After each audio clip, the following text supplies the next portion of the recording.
Pemirsa, akhir-akhir ini pasar modal dihebohkan dengan aksi influencer dan selebriti yang membuka suara dan merekomendasikan saham di publik. Mulai dari Raffi Ahmad, Ari Lasso, Kaisang Pangarep, hingga Ustadz Yusuf Mansur berlomba untuk memamerkan saham yang mereka miliki melalui platform sosial media.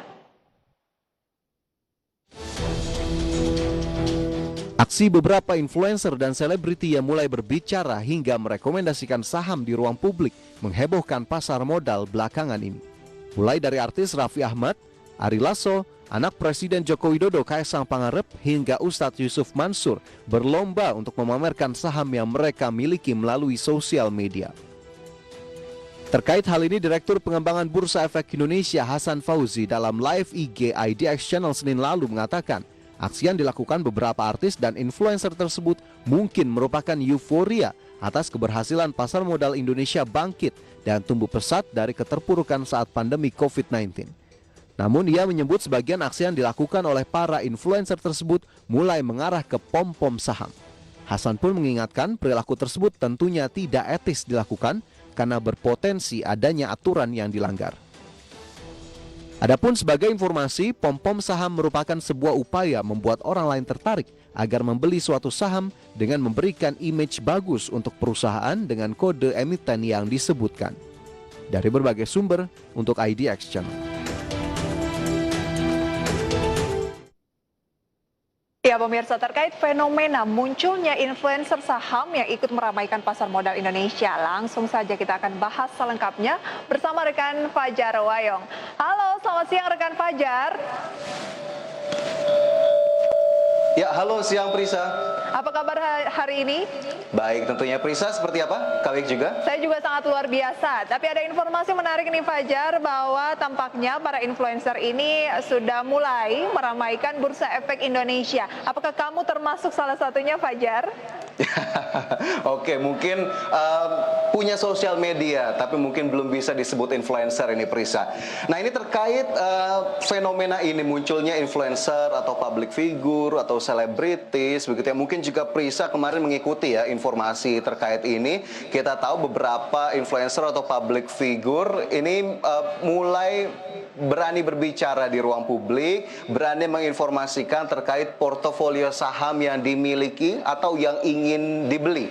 Nah, jika saya bisa ajak flashback sebentar begitu ya, kemarin ada putra Presiden Joko Widodo, Kaisang Pangarep, yang juga dikenal dengan Sangmologi begitu ya, di mana melalui Twitternya disebutkan beberapa kode saham atau emiten dan juga mungkin indikasi atau sinyal-sinyal untuk melakukan transaksi jual ataupun beli.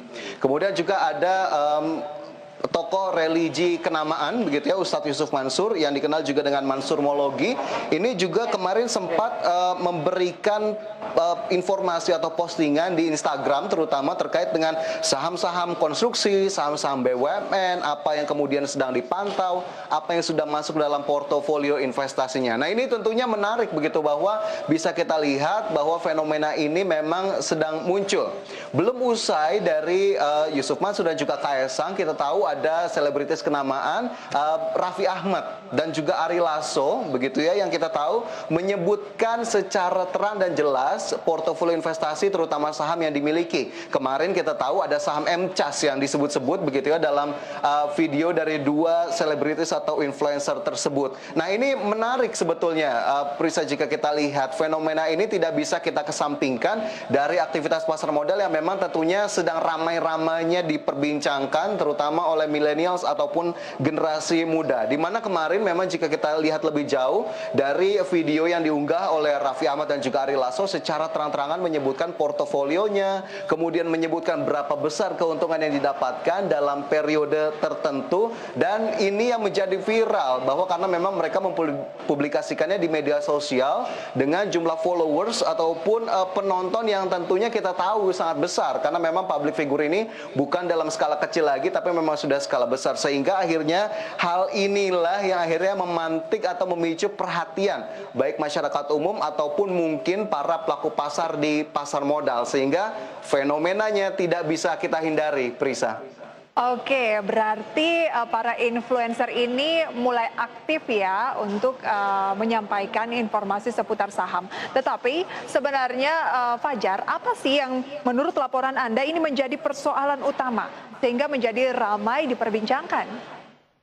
Oke, ini pertanyaan menarik, Prisa. Apa kemudian yang menjadi titik utama sehingga akhirnya ramai diperbincangkan? Dari pengamatan saya, Prisa, dari beberapa studi kasus tadi, baik dari Ari Lasso ataupun Raffi Ahmad yang kemarin memang cukup viral, titik utamanya adalah masyarakat ataupun pelaku pasar ini menjadi berspekulasi terhadap pernyataan ataupun statement yang dikeluarkan di ranah publik melalui sosial media para influencer ataupun selebritis tersebut. Apa saja kemudian spekulasi yang beredar? Yang pertama, Prisa, apakah kemudian ini murni berbagi pengalaman untuk berinvestasi yang dilakukan oleh para influencer ataupun selebritis ini? Karena memang motif ini juga bisa saja begitu menjadi latar belakang kenapa akhirnya mereka berani menyebutkan portofolio saham yang dimiliki. Kemudian spekulasi yang kedua adalah apakah kemudian hal ini dilakukan untuk mengarahkan followers ataupun para pengikut dari influencer tersebut untuk bisa melakukan hal yang sama, baik melakukan transaksi jual ataupun beli ataupun mengejar saham-saham yang mungkin memiliki potensi keuntungan yang sudah disebutkan oleh influencer tadi. Sementara itu spekulasi ataupun pemikiran masyarakat yang ketiga adalah apakah kemudian influencer ini atau selebritis ini memang mendapat sokongan ataupun endorse dari emiten-emiten atau perusahaan-perusahaan yang kode sahamnya disebutkan seperti MCAS begitu ya kemarin, sehingga akhirnya berani untuk mengumumkakan di ruang publik. Nah, endorse karena sangat lekat sekali begitu ya dengan influencer, dengan selebritis terutama di tengah waktu saat ini, karena memang endorse bisa menjadi salah satu lahan dari selebritis atau influencer tersebut untuk menghasilkan uang. Nah, spekulasi-spekulasi inilah akhirnya menjadi titik utama atau persoalan dari fenomena ini. Ditambah dengan tidak adanya dasar ataupun analisis yang mendalam yang dilakukan oleh influencer ataupun selebritis tersebut, tidak dikaitkan dengan analisis teknikal yang mereka sudah lakukan ataupun analisis fundamental yang memang melihat bagaimana kemudian kinerja perusahaan, rasio-rasio keuangan yang perlu diperhatikan, sehingga memang hal ataupun saham yang disebutkan hanya individu saja, hanya berisi kode saham dan potensi keuntungan atau keuntungan yang sudah dikantongi oleh selebritis atau influencer tersebut, sehingga memang tidak ada analisis atau tidak ada hal-hal yang bisa memberikan edukasi sebetulnya kepada followers ataupun para pemirsa atau masyarakat luas. Kemudian satu hal lagi yang juga saya tekankan di sini adalah tidak adanya disclaimer yang disebutkan oleh selebritis atau influencer tersebut terkait dengan portofolio atau investasi saham yang dimiliki. Jadi hal-hal itulah yang memang menjadi persoalan utama, Prisa, dari fenomena influencer saham yang kemarin menghebohkan belakangan ini. Oke Fajar, Anda tadi menyebutkan mengenai disclaimer begitu ya. Disclaimer seperti apa yang dimaksudkan dan apakah ini tergolong wajar di pasar saham? Ya, ini disclaimer memang menjadi salah satu poin utama juga yang ingin saya tekankan di sini, Prisa. Terkait apakah disclaimer ini wajar atau lazim di dunia investasi, terutama saham, saya bisa sebutkan ini memang sangat wajar dan sangat lazim. Karena memang disclaimer itu, jika mungkin teman-teman begitu atau pemirsa suka membaca begitu ya laporan-laporan yang disediakan oleh perusahaan sekuritas ataupun perusahaan efek, sering menemukan kata disclaimer. Nah, sebetulnya apa disclaimer itu? Disclaimer itu secara singkat bisa saya sebutkan adalah penolakan pertanggungjawaban atas resiko investasi yang terjadi.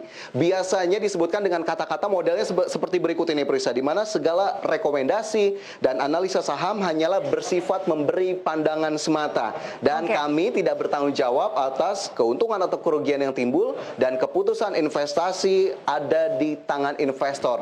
Nah, hal-hal inilah yang kemarin juga tidak kita temukan begitu ya dari beberapa influencer yang menyebutkan portofolio saham yang dimiliki. Tidak adanya disclaimer bahwa ini hanyalah pandangan saja, ini tidak ada maksud untuk mengajak, tidak ada maksud untuk melakukan pembelian ataupun penjualan terkait saham tersebut. Nah, balik lagi ke disclaimer tadi, untuk Anda yang mungkin sudah terbiasa begitu ya untuk melakukan transaksi di pasar modal atau transaksi saham, disclaimer ini bisa ditemukan seperti yang saya sudah sebutkan tadi di laporan-laporan riset ataupun laporan-laporan harian yang diterbitkan oleh perusahaan efek ataupun perusahaan sekuritas.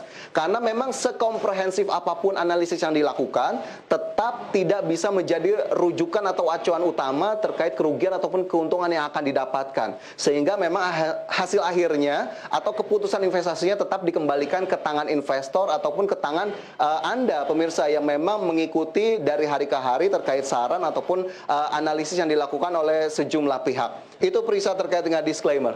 Oke, tampaknya ini apa yang dilakukan oleh para influencer, kalau kita tanggapi secara positif mungkin niatnya baik begitu ya, untuk bagaimana memperkenalkan pasar modal, membumikan pasar modal, saham ke penjuru tanah air, tetapi memang ada hal-hal yang mungkin tidak dipahami, diantaranya tadi penyampaian disclaimer begitu ya, bahwa menyebutkan kode saham ini bisa memicu spekulasi dan dapat merugikan para investor jika ikut-ikutan dan tidak tahu alasan dan juga cara berinvestasi di sebuah saham yang disampaikan ini. Baik, nah lantas dapatkah Anda sebutkan Fajar bagaimana kemudian tanggapan dari regulator pasar modal mengenai hal ini?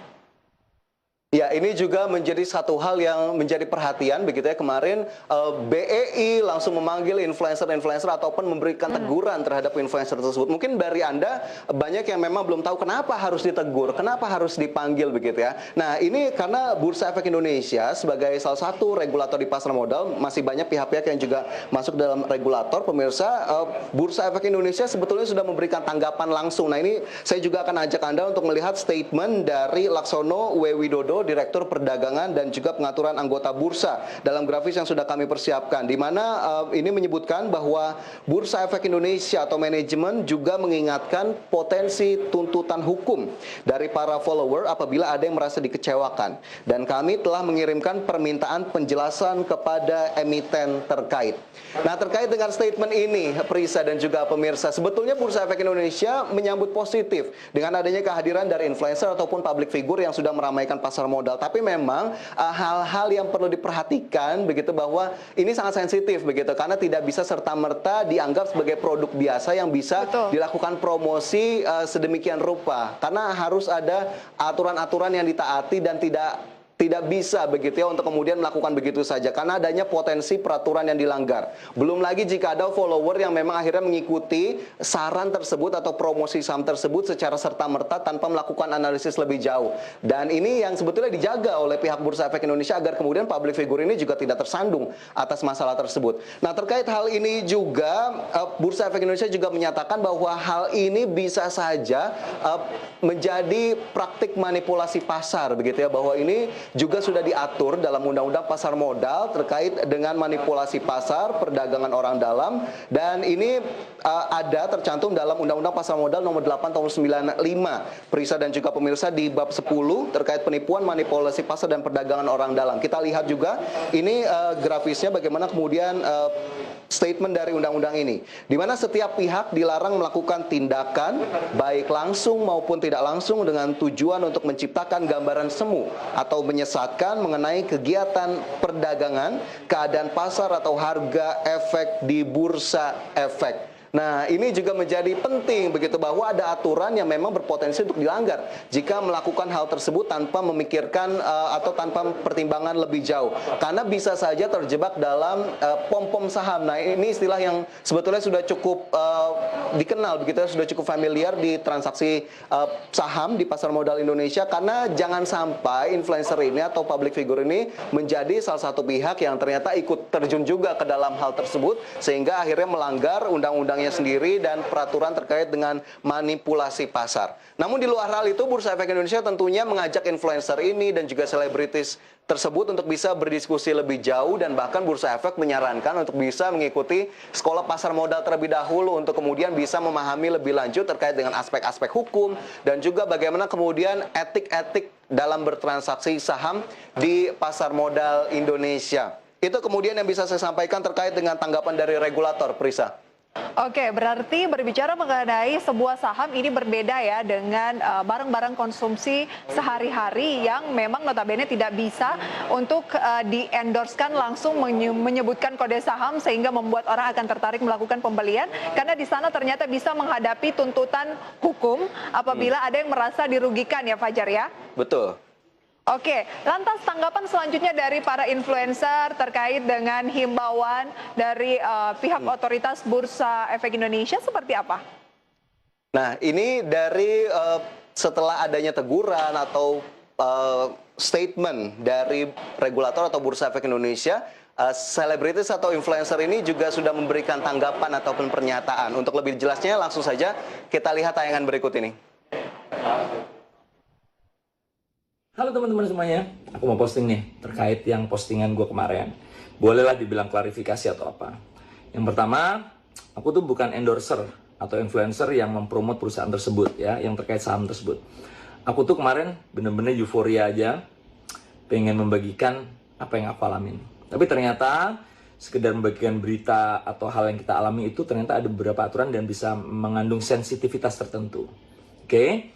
Jadi sekali lagi saya lurusin, gue tidak merekomendasikan apapun, gue tidak menyuruh kalian beli, keputusan di tangan kalian. Yang terpenting harus dipelajarin dulu semuanya, semua hal, apalagi membeli hal-hal yang mungkin bukan merupakan kebiasaan kita. Oke teman-teman, terima kasih perhatiannya, terima kasih komentarnya, terima kasih masukannya. Kita belajar bersama ya. Thank you. Oke guys, hai semuanya, selamat malam. Ya, gue tuh sebenarnya kemarin hanya sharing aja buat kalian. Tapi emang heboh sih, karena mungkin main saham tuh sekarang lagi in banget guys. Tapi kembali lagi ya, kemarin kan gue cuman cerita pengalaman gue aja, ini bukan endorse, pengalaman gue aja. Gue pertama kali saham di MCAS itu. Ya tapi semuanya kembali lagi jangan karena gue loh. Kalau memang kalian mau ya kalian telusuri dulu, kalian pelajari dulu, kalian cek dulu. Kalau kalian percaya go ahead, silahkan. Kalau memang kalian gak percaya jangan. Pokoknya jangan karena gue. Kalian intinya zaman seperti ini kita harus pintar-pintar guys, lihat peluang. Itu aja sih guys. Sukses buat kita semuanya. Pokoknya jangan rebahan aja. Oke guys, lakukan yang terbaik. Ya, itu tadi pernyataan atau klarifikasi dari influencer atau selebritis yang kemarin memang cukup meramaikan. Jadi kita juga bisa lihat dari klarifikasi tersebut bahwa memang tidak ada ajakan spesifik untuk melakukan transaksi terkait dengan saham tersebut. Tapi tentunya poin yang perlu kita garis bawahi adalah perlunya kehati-hatian dari influencer atau siapapun begitu ya, untuk kemudian bisa menyebutkan saham yang dimiliki tanpa memberikan analisis lebih jauh dan juga disclaimer. Itu Prisa. Oke, berarti pemirsa di rumah memang seharusnya penyampaian rekomendasi ini disampaikan oleh pihak yang kompeten di bidang investasi saham, pemirsa, dan juga telah mengambil sekolah khusus dan sertifikat khusus di bidang tersebut seperti seorang analis di bawah naungan sebuah perusahaan sekuritas, begitu ya. Lantas Fajar, jika dilihat lebih jauh, bukankah ini sebenarnya adalah dampak begitu ya dari penetrasi pasar modal yang sudah semakin dikenal. Kemudian bisa menjadi tentunya sarana bagi pasar modal Indonesia untuk semakin dikenal lebih luas lagi, tapi mungkin dengan arahan yang sesuai dengan koridor di Bursa Efek Indonesia. Atau seperti apa Fajar? Ya, Prisa, dari pertanyaan tadi sebetulnya saya cukup sepakat begitu ya, bahwa ini sebetulnya bisa menjadi momentum untuk pasar modal Indonesia bisa semakin dikenal oleh halayak atau masyarakat luas. Karena kita tahu impact ataupun efek dari influencer atau selebritis yang masuk tersebut tentunya bisa membawa massa dalam jumlah yang banyak untuk bisa tertarik dan juga mungkin mencari tahu terkait pasar modal Indonesia. Dan hal ini tentunya juga didukung dengan ramainya aktivitas transaksi di pasar modal, terutama investor retail yang memang saat ini memang sedang bisa kita katakan hype begitu, atau mungkin sangat menggandrungi aktivitas investasi di tengah kondisi pandemi COVID-19. Hal ini juga terlihat dari data Bursa Efek Indonesia. Prisa dan juga pemirsa, saya juga akan ajak Anda untuk melihat datanya, di mana ini statistik pasar modal Indonesia di tahun 2020 dari sisi jumlah investor keseluruhan ini meningkat 56%, mencapai 3,87 juta SID. Sementara jumlah investor saham ini naik 53%, mencapai 1,68 juta SID. Kemudian kontribusi transaksi investor retail juga ini cukup bagus di tahun 2020, di mana 45,9% dari 100% rata-rata transaksi harian dikontribusikan oleh transaksi investor retail. Nah, ini juga sebetulnya menjadi capaian atau angka yang cukup bagus jika kemudian bisa ditambah dengan penetrasi yang lebih besar lagi dari massa atau followers dari influencer ataupun selebritis tersebut. Namun memang harus tentunya dibarengi dengan pengetahuan, kemudian juga analisis yang cukup mumpuni, kemudian juga tidak bisa kita lepaskan dari keingintahuan dari masyarakat untuk bisa menggali lebih jauh terkait dengan investasi di pasar modal, terutama transaksi saham. Dan tentunya sebagai investor cerdas begitu, baik pemula ataupun mungkin sudah berpengalaman, kita tidak bisa saja menggantungkan harapan kita terhadap ajakan ataupun rekomendasi dari pihak-pihak yang mungkin tidak bertanggung jawab tanpa melampirkan analisis yang mumpuni dan tentunya sesuai dengan horizon investasi kita. Itu Prisa sebetulnya catatan terkait dengan fenomena influencer saham akhir-akhir ini. Oke, jangan sampai ya muncul asumsi dari para calon investor ataupun awam di bidang pasar modal menilai bahwa berinvestasi di pasar modal ini ribet begitu. Ternyata tidak mudah, tetapi memang ada koridor-koridor, aturan-aturan yang harus diikuti karena ini sensitif menyangkut dana yang jumlahnya tidak sedikit begitu ya pemirsa. Tetapi Anda bisa untuk menambah pengetahuan melalui membaca sejumlah informasi media maupun juga sekolah pasar modal yang sekarang sudah online ya Fajar. Ya, betul sekali. Baik rekan Fajar, terima kasih untuk sejumlah laporan dari Anda. Selamat bertugas kembali. Ya, terima kasih Prisa.